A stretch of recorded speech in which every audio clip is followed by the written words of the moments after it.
What if you were the living embodiment of all pervasive peace? What if all sentient beings all around you increased their vibration towards harmony by merely being in your contact? What if through conscious reasoning, focused will, and intentional living, you reform yourself, thereby becoming a catalyst and sparking transformation in others? I'm Shilpa Lewis, meditation and mindfulness coach for midlife mompreneurs, and you are listening to Omnipresent Awareness, the podcast that will inspire you to use your story to serve humanity in not just healing, but thriving as souls, each fulfilling their highest purpose. Welcome to Omnipresent Awareness with Shilpa. This is your host, Shilpa Lewis, owner and founder of Omni Mindfulness Coaching. Before we get started, if you haven't already booked a free discovery session with me, click on the link in the description.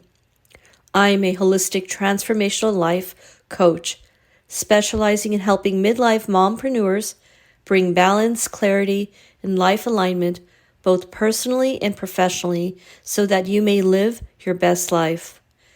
There is tremendous healing value in simply being able to know someone is holding authentic space for you to listen and be accessible as an accountability partner and mentor. If you feel overwhelmed, or if you feel the need for some support navigating life as a mother or as an entrepreneur, I would love to provide you with my coaching. If any anecdotes from the stories of the guests from this episode or any of the podcast episodes resonate with you, or if you find any value at all from the content from these episodes, then consider booking a free discovery call with me. Together, we can manifest my vision to be instrumental in the biggest rise in consciousness and awareness and human transformation. And now, here is today's episode. And now, a conversation recorded with my partner in awareness, Tanya, from our joint podcast, Mindful Mompreneur Moments. And oh yeah, if you could, please listen to the very end of the podcast for powerful insights from our guest. Thank you. Hello, and thank you for tuning in. In this month's edition of the Mindful Mompreneur Moments podcast, we cover holistic wellness. And in today's conversation, we have Dimple who is the founder and chief officer of Roots in the Cloud and a culture strategist, as well as leadership and performance coach with over 20 years of history working at the crossroads of government and humanitarian sectors. Her primary focus has been asylum and refugee-related policies and operations, as well as diversity, equity, inclusion, access, and belonging, as well as content and curriculum design and organizational well-being. Grounded in the latest research and findings in neuroscience, mindfulness, and positive psychology, Dimple's cutting-edge work supports a radically human approach to leadership by acknowledging and addressing individual and organizational biases and trauma. Using principles of equity-centered design, Dimple works in collaboration with organizations to design cultures of belonging steeped in psychological safety, trust, and connection. Dimple is an ICF accredited executive coach and has her certificate in applied positive psychology and is one of a handful of certified MPEAK, Mindful Performance Enhancement Awareness and Knowledge coaches. Dimple has worked as an assistant attorney general representing the Department of Humanitarian Services at the Colorado Attorney General's Office. Dimple has a JD from the University of Denver College of Law and a BA in Institutions and Policies and a P.P.E degree from William Jewell College and Oxford University. Now, without further ado, we have Dimple. Dimple, thank you for being here. Thank you. Thank you so much. Oh, I'm sorry. Thanks so much for having me. Absolutely. So without further ado, let's just jump right in. Our first question is a mouthful, and this comes from two novices who we're really curious. Tell us about the field of your focus as an executive coach. What I've read is ICF, accredited executive coach who has her certified a certification in applied positive psychology and is one of the handful of certified mindful, this isn't the mouthful, mindful performance enhancement awareness and knowledge MPEAK mindful coaches. Please share everything. So again, thank you for having me. Yeah, sometimes bios are just like too much, right? So yeah, I'm actually trying to kind of figure out how all my different pieces fit together too. So a few years ago, I got certified in applied positive psychology, and basically positive psychology, for anyone who doesn't know, has a very unfortunate name because I think people often think it's about being positive all the time, and that is not at all what it's about. But positive psychology really is it's an aspect of psychology that came out in the late 90s, early 2000s, when a group of psychologists kind of got together and said, you know, for 100 plus years, we've been focusing on pathology and what's wrong with people. And what if we instead started focusing on what's actually working for people and build on that?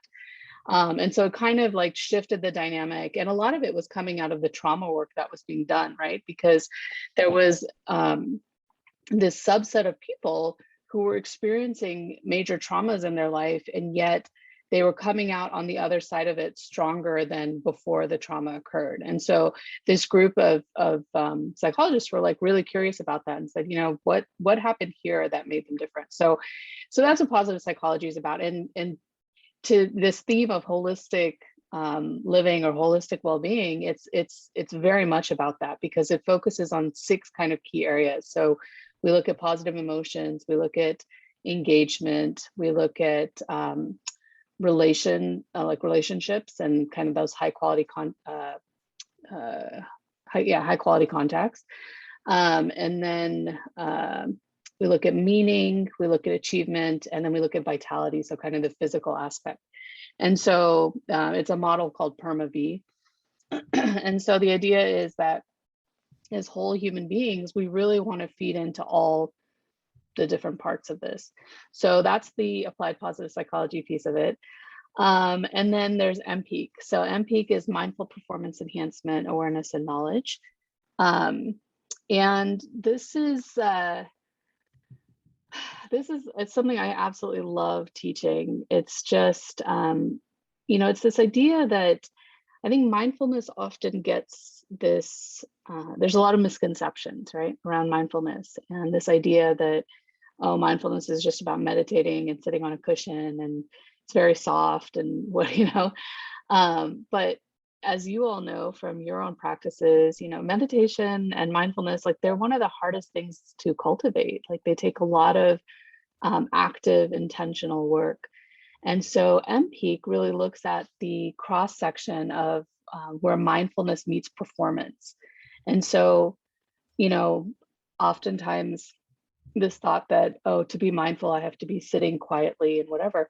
No, like we can be mindful in the midst of a major performance event, right? So when you think about elite athletes, or you think about, you know, people getting up to give a TED talk, for example, there's an element of mindfulness that can come into play there where we can start to learn how the mind and body are connected. We can start to notice what's coming up for me in my body because, you know, the body often knows something's happening before the brain has a chance to catch up. So if I can learn to start tapping into that and and recognizing what's going on, recognizing my own patterns, recognizing the internal storytelling, I can more effectively deal with it. And, it helps to lower stress. It helps to navigate through challenges and uncertainty and trauma, all those kinds of things. So it really like focuses on that. And so it's a beautiful combination of meditation, group coaching, positive psychology, and oh gosh, I'm forgetting the fourth piece. It'll come back to me, but it brings all of it together in one space, which I think is really, really helpful. I think it's fascinating that you mentioned that it's so people have this misconception. I've approached many moms in the baseball field going, "Hey, you want to join my mindfulness or meditation group?" Like, I don't have time for that. Yeah, it's so Yeah. important for our audience to understand. That's why I love when we have guests like yourself who kind of really reinforce the fact that meditation does not mean you have to sit still. First of all, your brain can't just blank out. It's virtually impossible. So the fact that you say also that mindfulness in sports, mindfulness in everyday life, this is what living is. You have to have that little mindfulness quality in your life, or else it's kind of pointless. Yeah, 100%. And also when you think about, right, like in our day-to-day work, especially if you're in a profession like first responders, law enforcement, medical professionals, right? Like there's so much happening on the front lines. And oftentimes if they want to kind of go into a mindfulness practice and they're instructed to just like shut everything off and be quiet, it's very disconcerting and jarring, right? And so that's not what it's about, but it's really about bringing awareness to what's happening. So yeah.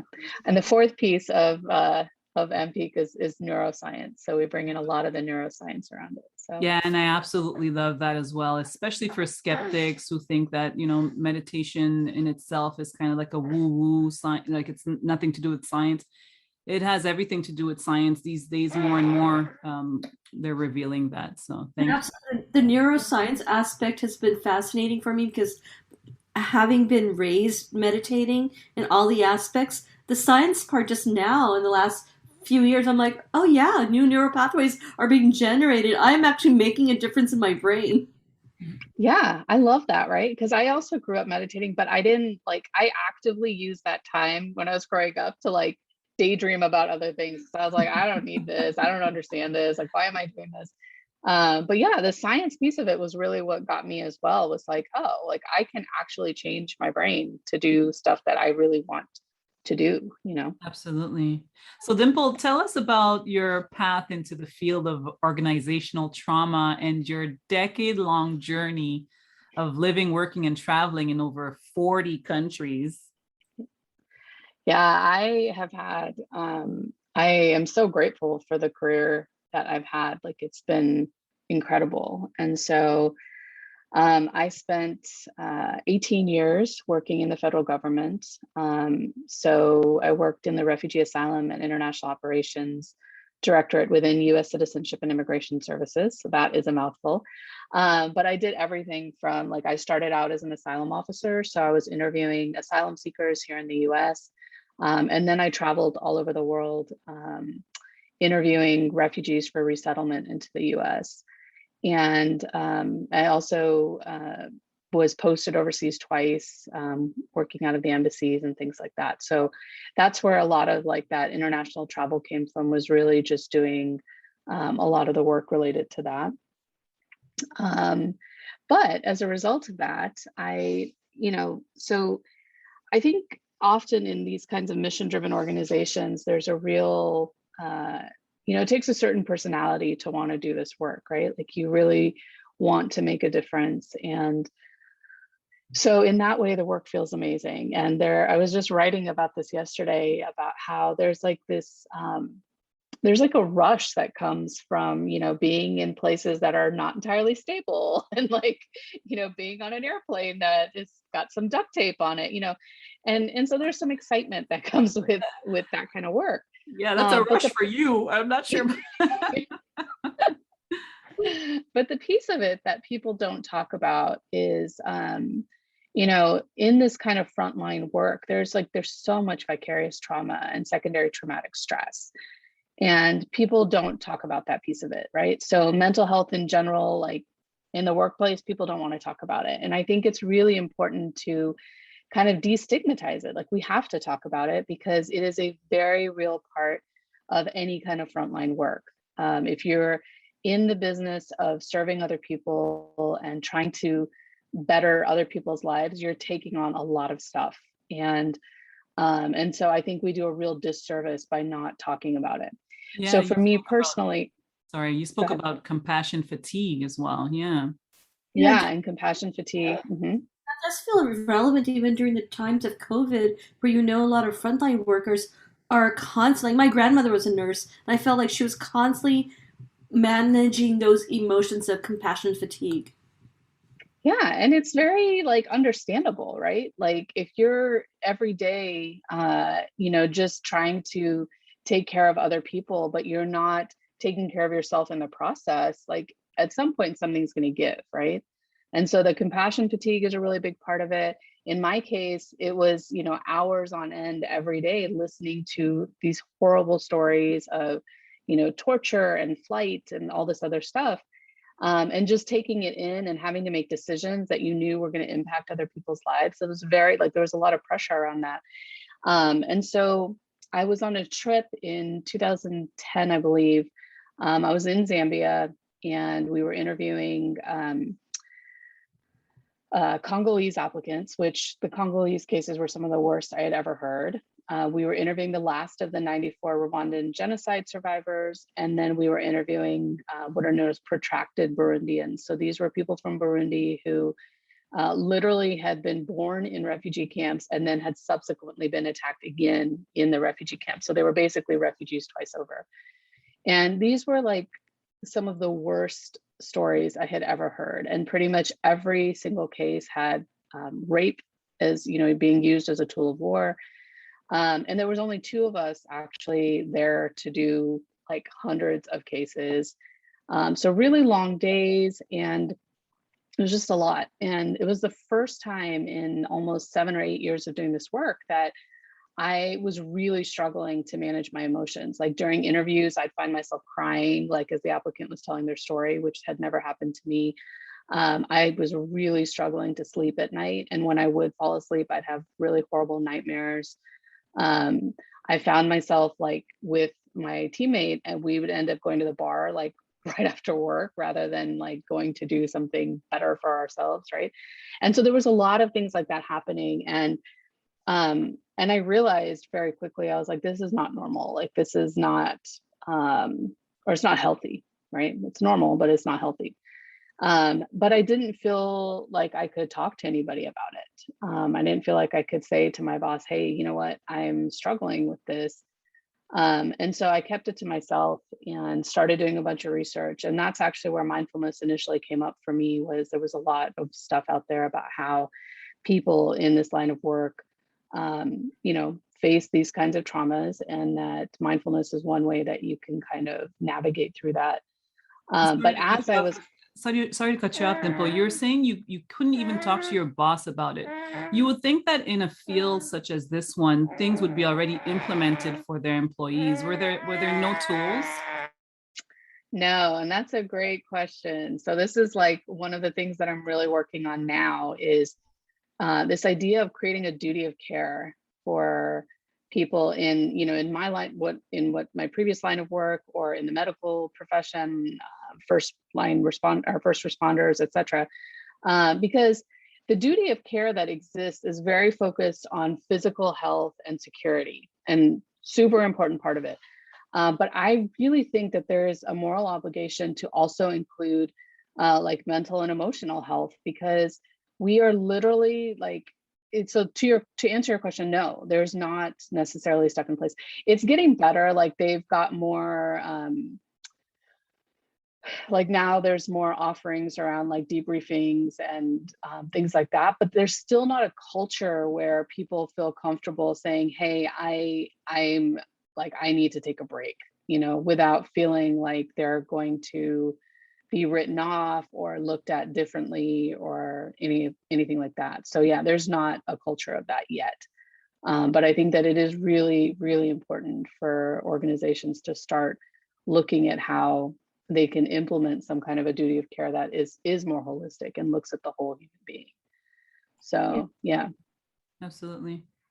I do feel like we're entering, and maybe it's because I'm around a lot of mindfulness people, but I do feel like we're entering a generation, particularly given the pandemic, where this is becoming more obvious that we need this type of care in addition to other modalities.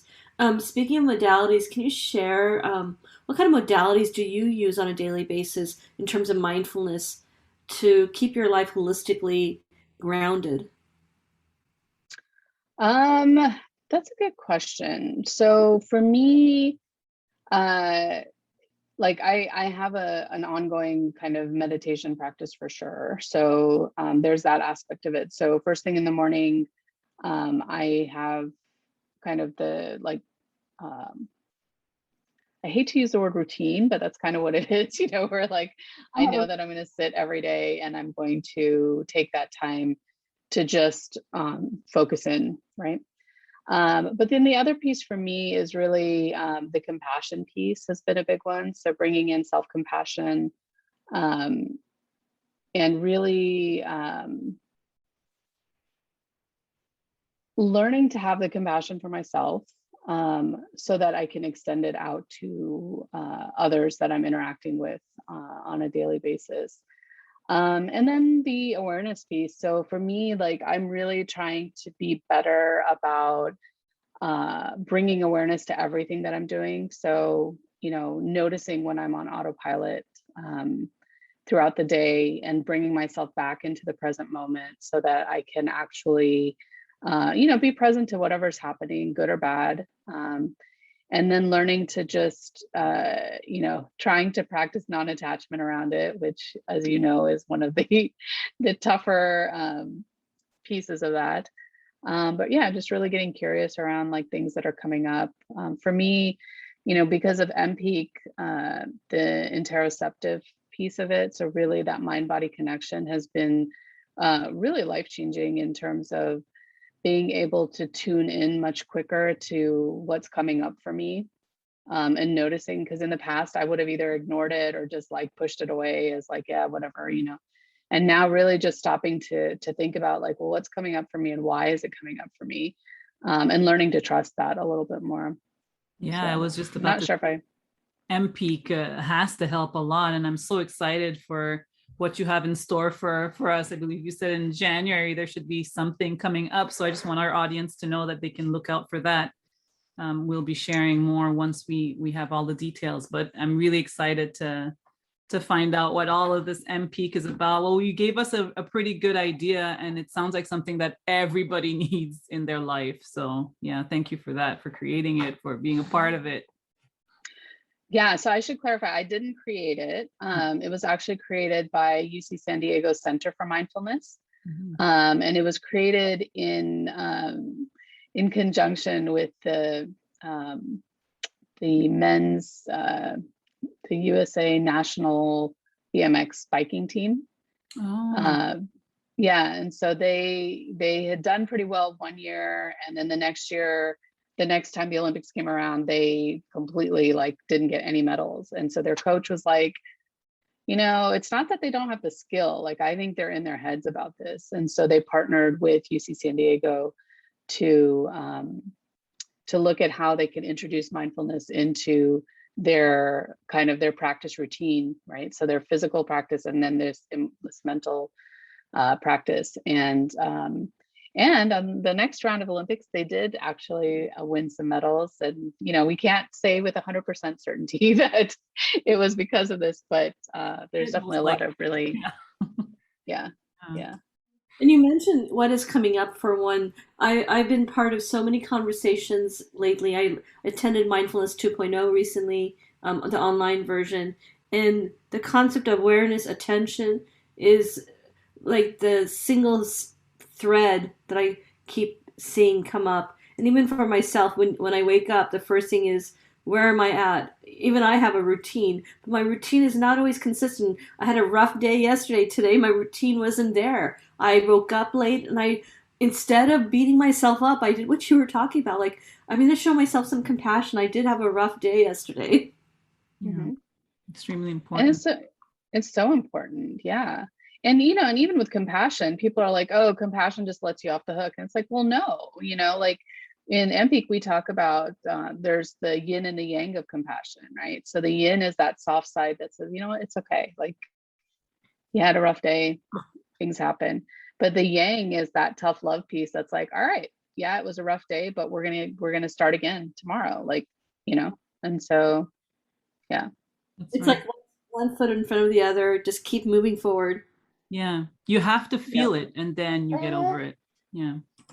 Yeah. Dimple, you need to feel compassion for yourself before you feel it for others. That is so true. And I feel like that's a huge element as to why I'm here now, because I had experienced certain things, so to speak, when I was in corporate, because I'd spent my time in corporate so many years, and the lack of compassion was often a missing element. And now I have a different perspective on it. Yeah, for sure. For sure. I think this is, another aspect of like the work I'm doing right now is around like diversity, equity, inclusion, and access. And I keep adding in the word belonging because I think that a lot of our modern day workplaces do lack compassion and empathy. It's very much about productivity that's often tied to self-worth, rather than looking at, again, this idea of we are whole human beings. And as whole human beings, we don't leave a piece of ourselves at the door when we come to work. And, so there are going to be days where, things are going better than others, and I always say, like in my workshops and stuff, that I can't imagine that anybody wakes up in the morning and like stretches and says, today I'm going to go out into the world and just be mediocre, right? Like nobody does that. People genuinely are trying to do their best, but our best changes from moment to moment, and my best is probably different from your best. And so if we can learn to have compassion and understand that about each other, like, can you imagine how much more pleasant it would be in the workplace? Absolutely. And you mentioned that sense of belonging. I'm sure in the like, not, I was going to say hundreds, but all of the countries you've been in, that sense of belonging is everywhere. It's universal. So, if bosses can hone in on that and realize how important it is, then you'll have much better employees. You'll have a better world at the end of the day. Yeah. Yeah, So our 100%. last question is, what tips and insights can you give us on living a healthy, holistic lifestyle? Oh, that's a good one.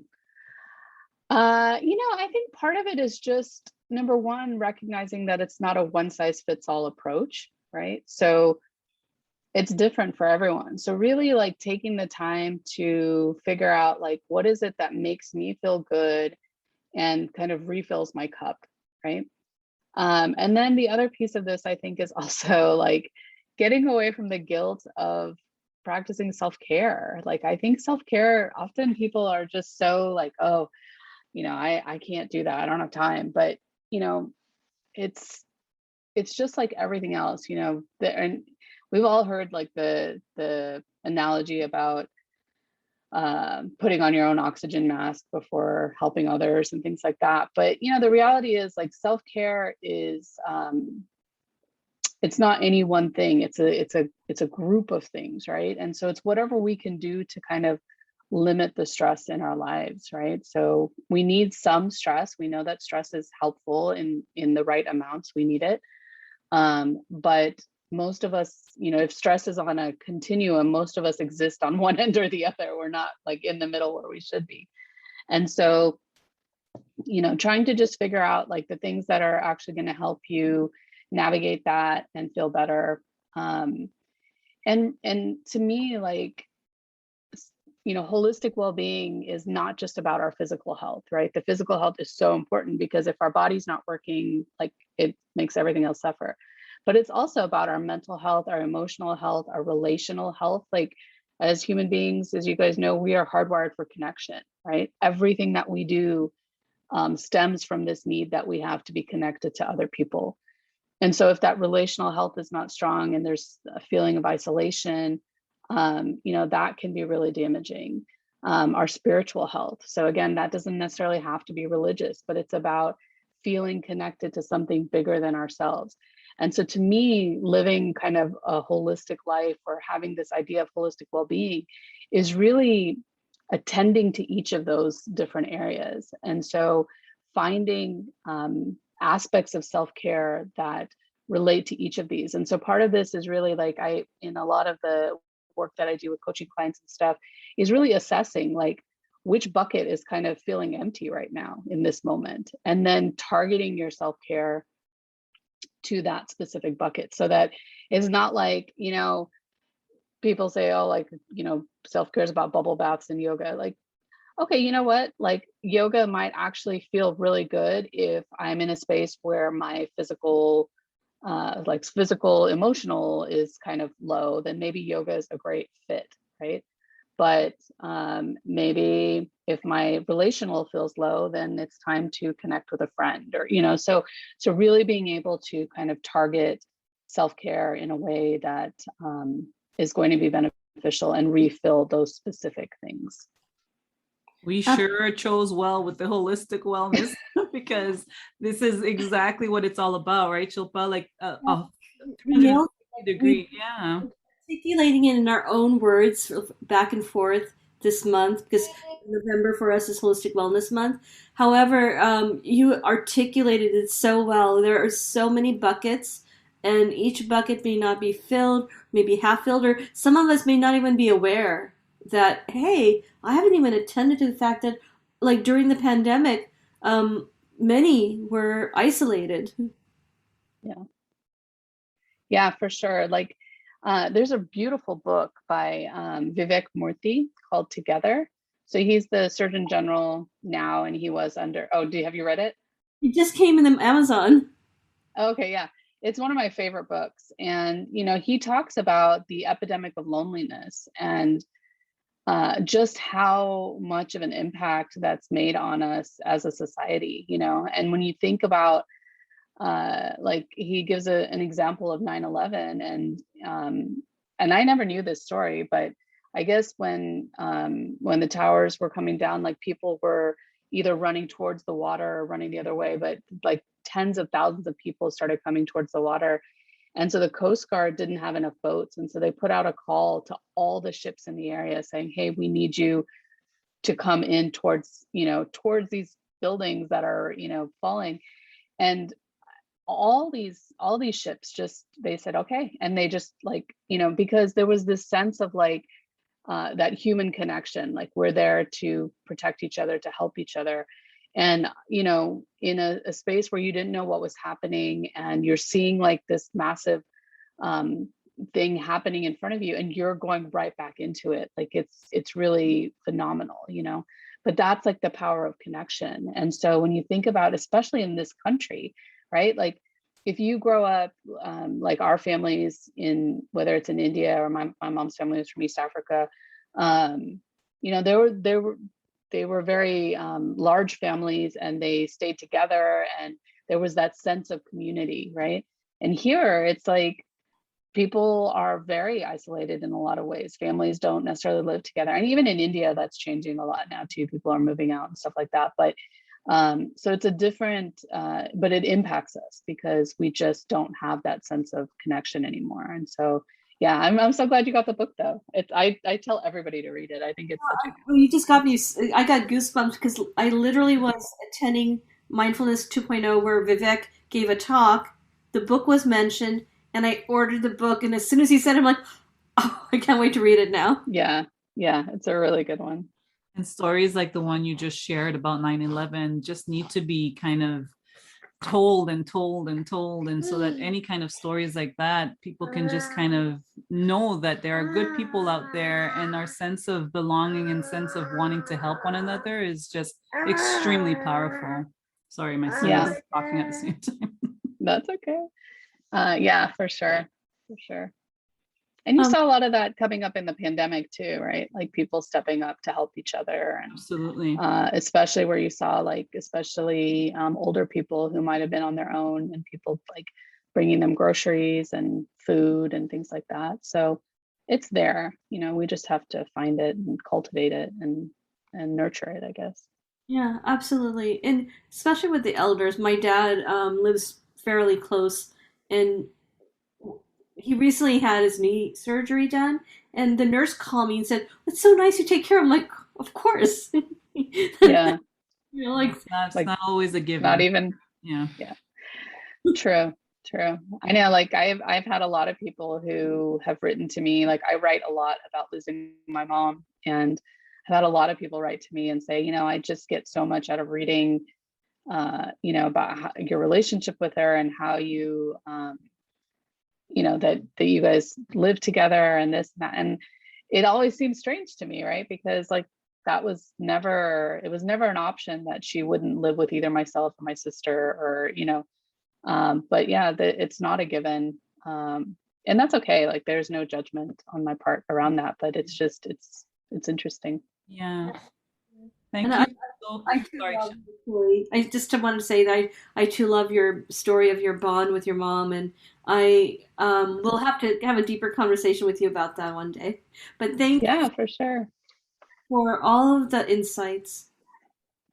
Yes, Dimple, you're such a delight to just be in your presence. You're so down to earth. You're so laid back, and just the stories that you have. You could go on for days about the stories, and it's like it's almost a shock that you turned out so so calm and so beautiful because of the things that you've heard and you've witnessed, right? So thank you so much for being a light in this world, and we are extremely blessed to have you on the podcast. Thank you. Thanks so much for having me. This was a lot of fun. Thank you, Dimple. We are honored. Thanks again for tuning in. Check out the links in the description, and please subscribe, follow, and share. And continue to be omnipresent.